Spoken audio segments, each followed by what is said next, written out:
मेरा नाम शिल्पा है। जब मैंने रोहित से शादी की तो सोचा था जिंदगी सिर्फ मेरी होगी। मेरे सपने, मेरे करियर और मेरी आज़ादी के इर्द गिर्द घूमेगी। मैं एक मॉडर्न सोच वाली लड़की थी। घर के कामों को मैं पुरानी सोच मानती थी और मानती थी कि जो औरत करियर में आगे बढ़ रही है उसे रसोई और रिश्तों की जिम्मेदारियों में उलझना नहीं चाहिए।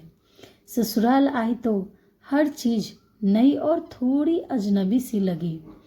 रोहित के साथ अपनी दुनिया में व्यस्त थी और घर के कामों में मेरी कोई दिलचस्पी नहीं थी।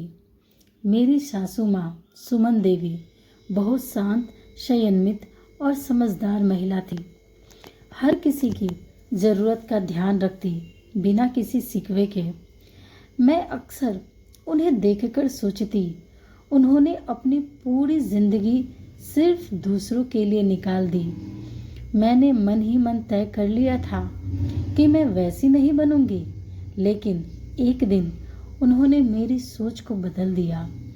उन्होंने बहुत ही सादगी से एक दिन मुझसे कहा, शिल्पा, मुझे तुम्हारे करियर पर गर्व है, लेकिन याद रखो, घर वही होता है जहाँ हर दिल की धड़कन एक दूसरे से जुड़ी होती है।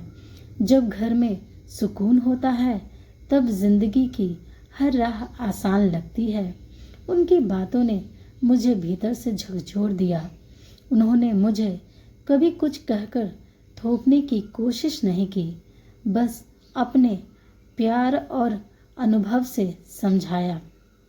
एक दिन उन्होंने कहा, आज रसोई में साथ चलो, कुछ खास पकाएंगे। मैंने सोचा, चलो, एक दिन की बात है, और उनके साथ चली गई। पर उस एक दिन ने मेरी सोच को ही बदल दिया। हमने सिर्फ खाना नहीं बनाया, बल्कि साथ मिलकर हंसे, बात की और एक अनकहा रिश्ता महसूस किया। वो रसोई अब मुझे बंद कमरा नहीं, बल्कि एक जुड़ाव का स्थान लगने लगी। धीरे धीरे मैंने छोटे छोटे कामों में सासू माँ का साथ देना शुरू किया। देखा कि रोहित पहले से ज़्यादा खुश रहने लगे। घर की छोटी छोटी बातें जो पहले मुझे बोझ लगती थी, अब मेरी खुशी बन गई थी। अब मेरा जीवन संतुलित है। मैं अपने करियर में भी आगे बढ़ रही हूँ और घर की जिम्मेदारियों को भी पूरे मन से निभा रही हूँ। आज जब पीछे मुड़कर देखती हूँ तो समझ आती है कि मेरी सासू माँ ही हमारे घर की असली नींव है। उन्होंने सिखाया कि घर की जिम्मेदारियाँ सिर्फ एक औरत की ही नहीं, बल्कि पूरे परिवार की साझेदारी होती है।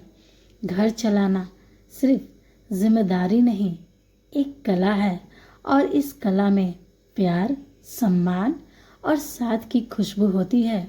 सासू माँ ने न सिर्फ मुझे परिवार से जोड़ा, बल्कि एक बेहतर इंसान भी बना दिया।